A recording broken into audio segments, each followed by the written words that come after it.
Anyway, so next we have here is EA. So for change here, so good news regarding EA here.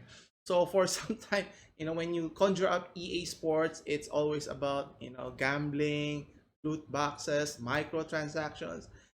You know, for some time, always there's always one of those times that they'll do something extraordinary. I won't say extraordinary, but totally different from what they're used to. And if you're familiar with their latest iteration of a Star Wars game, it's called Star Wars Squadron. So it's a multiplayer space combat simulation of sorts, and I think many users or gamers would be interested to play this game. And guess what? There's no microtransactions, which is a surprising feat if you think about it. That although the sports titles have microtransactions or loot boxes for their many games. So here's to give you a brief overview of what the game is. So Star Wars Squadrons is a combat flight simulation. It's not the same as from Microsoft Flight Simulator. So this is a more fun simulation in terms of you're in the Star Wars world. So it's totally different than in previous flight simulation. It's a slow down pace, which replaces the mindless one button abilities with intricate systems. So it's a more the key word here is more what do you call this? It's more immersive in a sense. So if you take a look here, let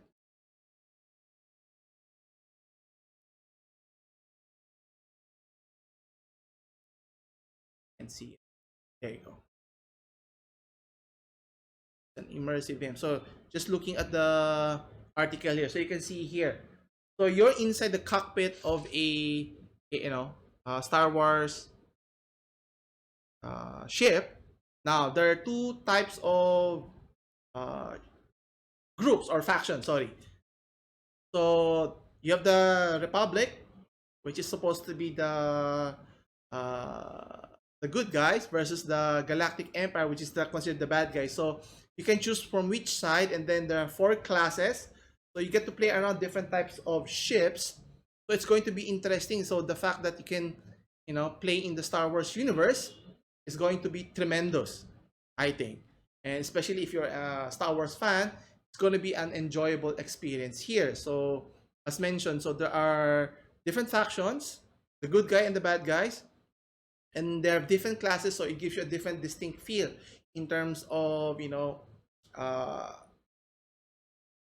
features of features of a spaceship in terms of is it faster in terms of firepower, raw power. There's a trade-off in terms of using which one is more. If it's faster, is it less maneuverable? If it's powerful in terms of guns, is it less maneuverable, and so forth. So it gives you more options here, so it gives you a more compelling reason, a more immersive experience here. So let's take a look at the video here. I think, yeah, it's this one. Oops, there you go. So here, let's take a look at the different fighter plane here.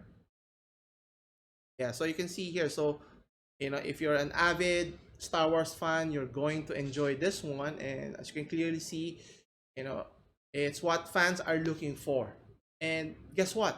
There is no microtransaction, so it's going to be tremendous here. So if you're a lover of games, fighting simulation, so you can see different types of ship, whether the X-wing or the TIE fighter that they're known for. You can choose the different types of crafts at your disposal here, and it's going to be tremendous. And for a change, that there's not going to be any microtransaction, which is kind of surprising if you're you know this is not what EA is known for. But again, it's better than they're what they're used to in terms of providing a terrible experience. It's one thing to provide microtransaction, but the core gameplay is terrible, right? But at the very least, it makes a compelling reason to purchase this game. I think they had another game that they released that didn't have sort of microtransactions. The Fallen Jedi, I think. Yeah, I think I saw some gameplay of that. I haven't played it, but it was positively reviewed because there was no those stinking microtransactions, and you get to play from start to finish, right? And if they can do that, they won't be in this hot water that it is. Otherwise, they're tarnishing the image, which is Star Wars. I don't think Mr. Lucas or George Lucas is too happy about what's happening to his franchise here. And